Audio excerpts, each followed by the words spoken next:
Welcome to Unimaginable Wellness, the podcast for moms who want to write nonfiction. On a good writing day, your emotional bookends may include self-doubt, anxiety, stress, a short fuse, or exhaustion.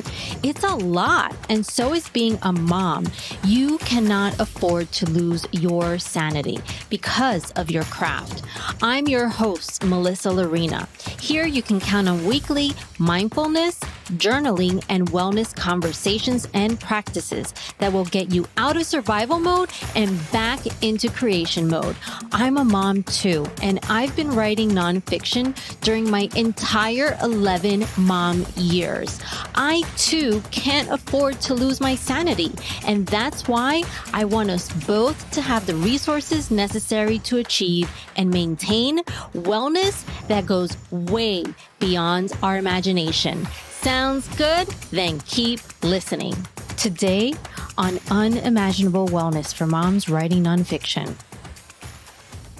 Ken Honda, money and happiness expert. Ken Honda is a best-selling self-development author in Japan with book sales surpassing 8 million copies since 2001. His latest book is called Happy Money, The Japanese Art of Making Peace with Your Money. Couldn't we all use that, especially as the economy changes, especially as a lot of us are feeling that anxiety in the air with, what might be looming? I definitely urge you to take notes during this conversation. It is filled with wisdom and insights that are definitely applicable to you. So Ken Honda, thank you so much for this conversation in advance. I read your book. I feel like it was a calming experience, to be honest, reading your book and learning from your wisdom. Thank you so much, Melissa. I'm so happy to be on your show. So thank you for your invitation.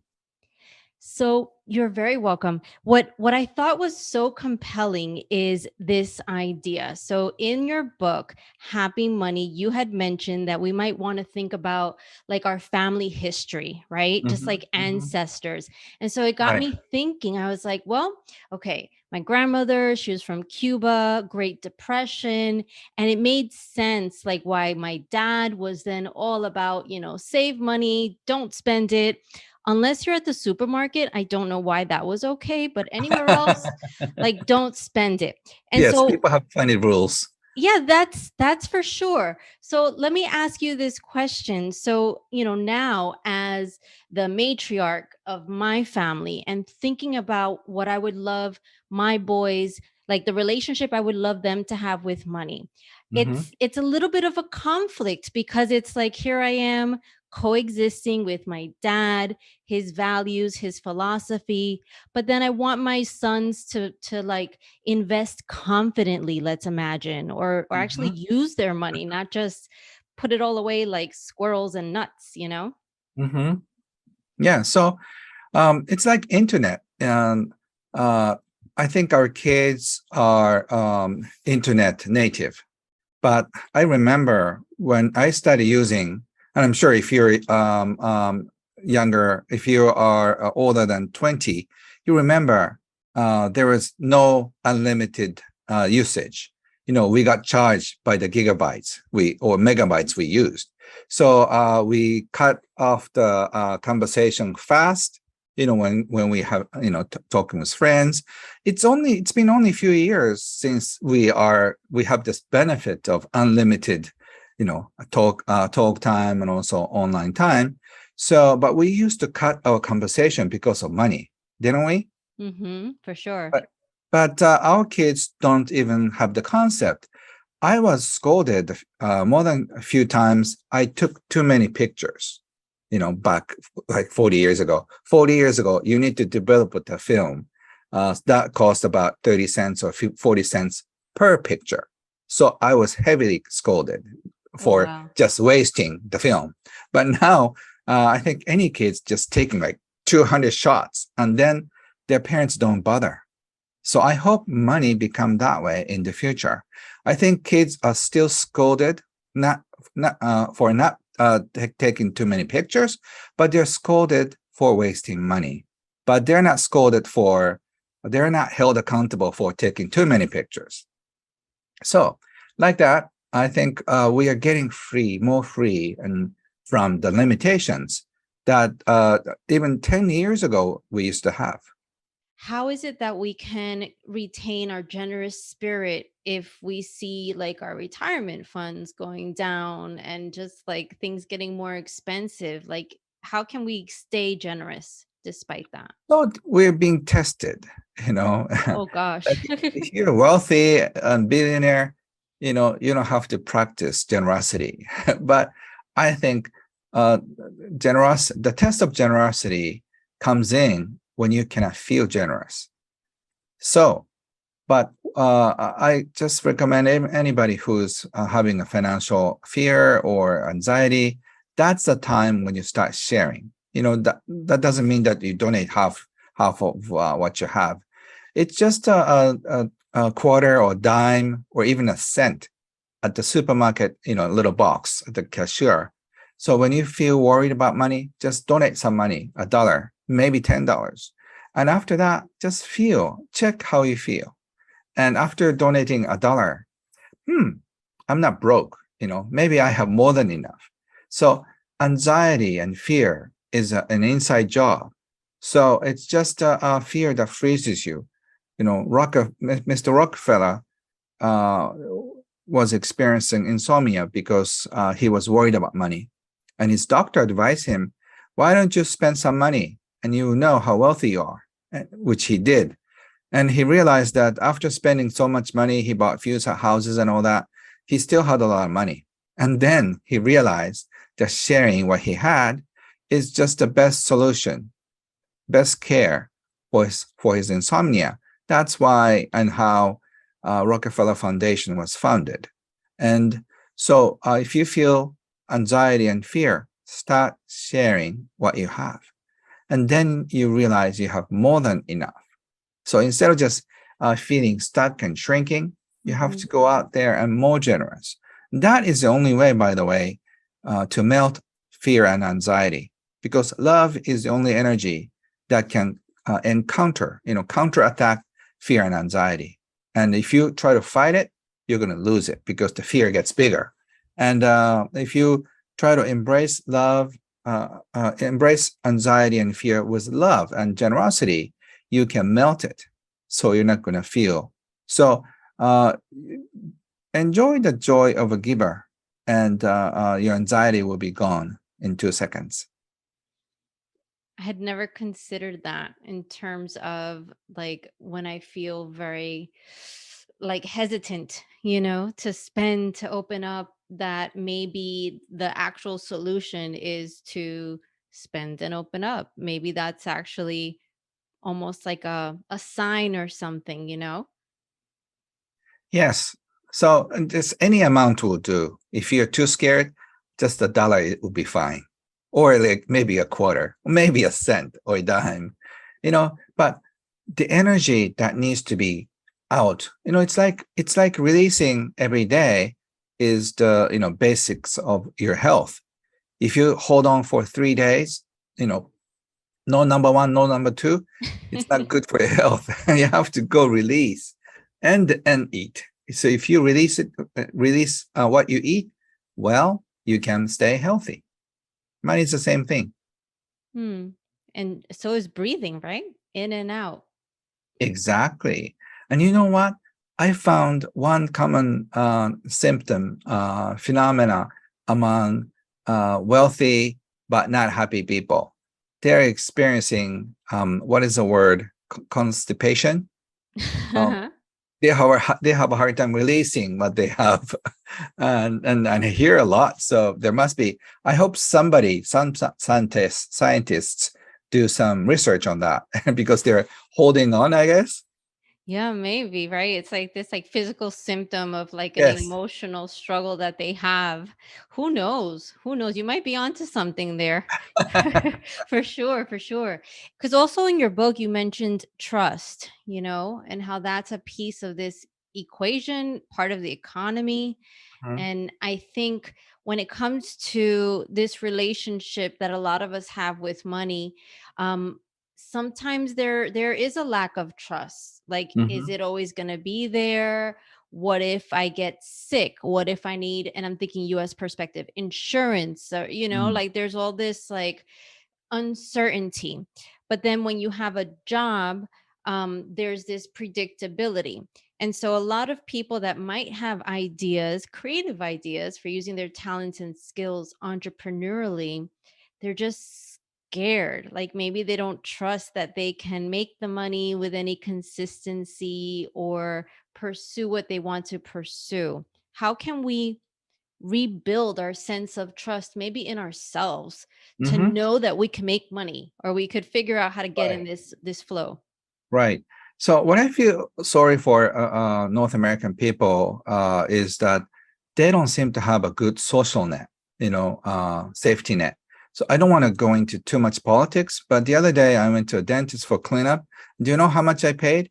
It's $9, Oh yeah, I've never paid $9 only, but right? I mean, if you go to an American dentist, you cannot walk out without paying $200 or $300 or $900, right? Depending on the insurance.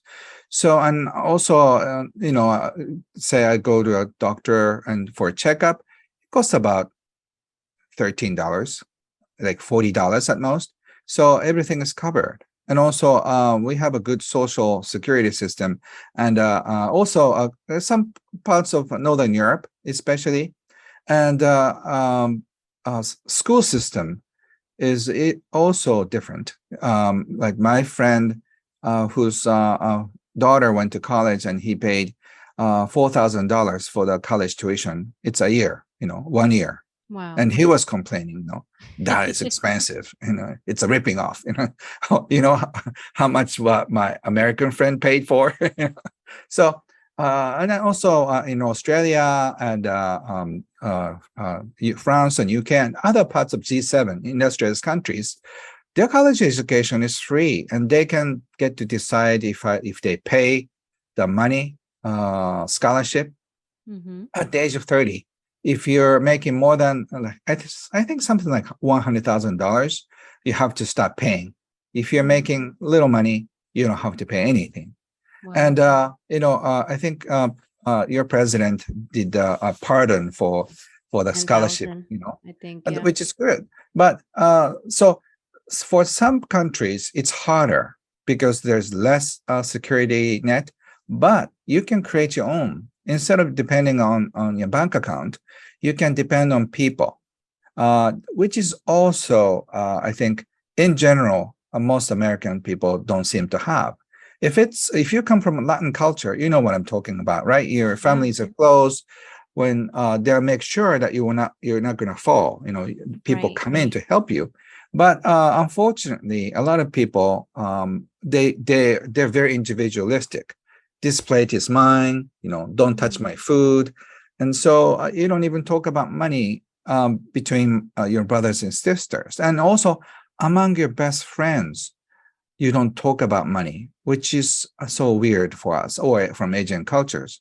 Our high school or college reunion, we kind of like talk each other about how much money we make, Wow. casually, like, oh, you're making that much? Oh, you have to pay for this, So we are buddies, so we casually talk about that, and we are fine. But if you just grab your American, high school graduate friends and or college buddies and say, "Hey, Bill, how much are you making this last year?" You're gonna shock, right? And I noticed that it's such a taboo in North America about money. But once again, it's cultural thing. You can shock Japanese people and ask about their sexual life, and then you get the similar response that you get from American people about money. So we have some, cultural taboos here and there. So you have to break the shyness and this embarrassment feeling. You should talk more about money among your family members, brothers and sisters, among your best friends. There's so much shame and guilt around money. So just start breaking, start melting. And then you feel more safe because when something bad happens, they're going to come in and rescue you. That is a better safety net. So you can probably take more risk and start your own business. When I fall, sis, can you just, watch my back? Of course, go ahead, follow your dreams. If you have that brothers and sisters and your best friends who support you, you don't have to worry about money for the rest of your life. That's definitely true. I interviewed someone that wrote a book about the qualities of raising an entrepreneur. And one of them was that a lot of the entrepreneurs across cultures, but definitely a lot of immigrants to the US, they felt that their family loved them no matter what. And Mhm. they could go back home technically, and it just felt like that risk wasn't as big and Yes. overwhelming. So what you're saying is spot on, spot on. Yeah. So people probably under appreciate about the importance of friends. Friends are not just for watching sports together. Friends are for uh, uh, when something bad happens, they're there to support you. And so I suggest people to make more than 40 or 50 friends. So when something bad happens, you go to your friend number one, ask them to let you stay for 1 week. Friend number two, second week. And there are only 52 weeks in a year. So after about a year, you come back to your friend number one and say, it's been a year, how are you? So by staying with your friends like that, you get to be financially independent for the rest of your life. So Yeah. make good friends who let you stay for free. And then I think that also involves a flow. So you too have to be open to support them as well. And I think there's beauty there, and there's actual trust and potential there across cultures. So I think Ken, your wisdom is definitely something that everybody, a parent or someone that is just trying to change his or her relationship with money, should definitely learn more about. And so where can people buy your book, learn more about you, maybe attend a workshop? Thank you. I haven't done much activities in English yet. You can find all the information at kenhonda.com. And I have this international community called Arigato Living Community. You can check it up on my website. We have about 600 people gathered together for this community. And we learn about happy money. I teach how to discover your gifts and how to monetize them once a month. So I just came back from the world tour. I visited Europe and US and Australia. I could meet a bunch of my friends and from Arigato Living Community, and that was so fun. So one day I hope to see you in person, and I want you to share what you are experiencing, happy money. And I'm so happy to be connected with you this way. And thank you, Melissa, for inviting me. This is my bliss. This is the greatest way to start my day. So thank you so much for your time. You're welcome, and arigato to you, Ken Honda. And Arigato. yes, all my children want to go back to Japan. We definitely have some amusement parks that we need to, we need to go to. All right. So we're excited about that opportunity. But thank you so much, Ken. And again, it was a pleasure. And I think it's important because money, like air, is something that is vital. And I think it's important to just understand that it can add value. Like it really can. And I'm coming at it from a perspective of having seen the opposite. So I appreciate your perspective because it gives us a lot of hope. So thank you again. Thank you. I'm just sending all my love and blessing to y'all. Thank you. Thank you. Thank you for listening to Unimaginable Wellness, the podcast for moms who want to write nonfiction and cannot afford to lose their sanity. Want to grab a free chapter of my book entitled Mom Needs a Lift? Stop self-doubt, uncover what lights you up, and imagine yourself going for it. Send me a DM with the word LIFT, LIFT, on Instagram at Melissa Larina. MELISSALLARENA. This will also be in the show notes. Thank you so much.